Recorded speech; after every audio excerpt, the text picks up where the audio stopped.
जरा सोचो, कल सुबह आपको एक मैसेज मिलता है, कांग्रेचुलेशन, आपको लाइट स्पीड से ट्रैवल करने वाली टेक्नोलॉजी मिल गई। अब तो सारा यूनिवर्स घूम लेंगे, राइट? Not really.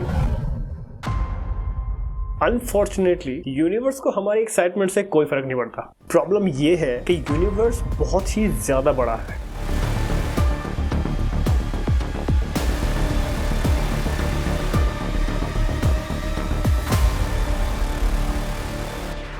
मैंने इसी टॉपिक पर इंग्लिश वीडियो कुछ साल पहले बनाई थी। अगर आप इंग्लिश में देखना चाहते हैं तो वो वीडियो भी चैनल पर अवेलेबल है। लेकिन आज इसी क्रेजी आइडिया को हिंदी में एक्सप्लोर करते हैं। हम ह्यूमंस को स्टार्स देखना हमेशा से पसंद रहा है। रात को आसमान देखो, तारे देखो, चांद देखो, और फिर नेचुरली दिमाग में थॉट आता है, यार वहां जा कैसे सकते हैं।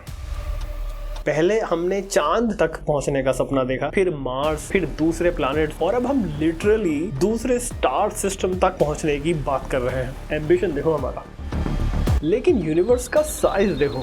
यूनिवर्स बेसिकली बोल रहा है, बेटा पहले डिस्टेंस देख। हमारे सूरज का एक करीबी पड़ोसी है अल्फा सेंटोरी। ये अर्थ से करीब 4.3 लाइट ईयर्स दूर है। अब लाइट ईयर नाम सुन के लगता है शायद कोई नॉर्मल डिस्टेंस यूनिट होगी, नहीं। लाइट एक सेकंड में लगभग 3 लाख किलोमीटर की दूरी तय करती है, और उस लाइट को भी अल्फा सेंटोरी से अर्थ तक आने में 4.3 लाइट ईयर्स लगते हैं। मतलब जो लाइट आप आज देख रहे हो वो लगभग 4 साल पहले वहां से निकली थी। लेकिन ये तो बस हमारा कॉस्मिक नेबरहुड है। अब अपनी गैलेक्सी में चलते हैं, मिल्की वे।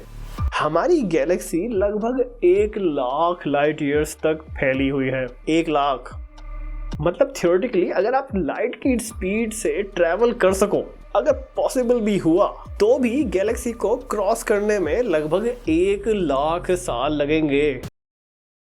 और हम सोच रहे हैं एक दिन मार्स पर कॉलोनी बनाएंगे। भाई पहले गैलेक्सी के अंदर पड़ोस के घर तो पहुंच जाओ। और प्रॉब्लम यही खत्म नहीं होती, क्योंकि मिल्की वे यूनिवर्स की कोई वीआईपी गैलेक्सी तो है नहीं। There are hundreds of billions of galaxies in the observable universe, और उनमें से कुछ गैलेक्सी हमसे इतनी दूर हैं कि उनकी लाइट को हम तक पहुंचने में लाखों करोड़ों साल लग सकते हैं। अब सीरियसली सोचो, हम यूनिवर्स एक्सप्लोर करना चाहते हैं, लेकिन यूनिवर्स की एक डेस्टिनेशन ही लाखों साल दूर हो सकती है। तो नेचुरली हम बोलते हैं फाइन, हम और फास्ट स्पेसशिप बनाएंगे, problem solve, right? No, physics का एक छोटा सा रूल है, light speed. As far as our current understanding goes, light speed is the ultimate speed of the universe. और मैसिव ऑब्जेक्ट्स के साथ लाइट स्पीड तक एक्चुअली पहुंच पाना पॉसिबल ही नहीं माना जाता। मतलब हम स्पेसशिप को और पावरफुल बना सकते हैं और बेटर टेक्नोलॉजी बना सकते हैं, but there is still a fundamental limit. और मान लो फ्यूचर में हम लाइट स्पीड के एक्सट्रीमली क्लोज पहुंच भी गए, देन व्हाट? डिस्टेंस तो वही है, 4 light years, 1 lakh light years, करोड़ों लाइट ईयर्स। यहीं से एक इंटरेस्टिंग सवाल पैदा होता है। हम हमेशा पूछते हैं हम और फास्ट कैसे ट्रैवल करें, but what if we are asking the wrong question? What if question ये नहीं how fast can we travel? Maybe question should be, क्या हमें ये सारी दूरी तय करने की जरूरत भी है? अब यहां से चीजें थोड़ी इंटरेस्टिंग हो जाती हैं। सोचो, अगर आप दिल्ली से मुंबई जाना चाहते हो, आपको कार को 10 गुना तेज भगाने की जरूरत नहीं है। डिस्टेंस ही रिड्यूस कर दो। ऑब्वियसली यूनिवर्स इतना सिंपल तो है नहीं। लेकिन फिजिक्स में कुछ आइडियाज हैं जहां स्पेस और डिस्टेंस को हम नॉर्मल रोड की तरह नहीं देखते, और इसी टाइप के कॉन्सेप्ट्स की वजह से वार्म होल्स जैसे आइडियाज और इंटरेस्टिंग बन जाते हैं,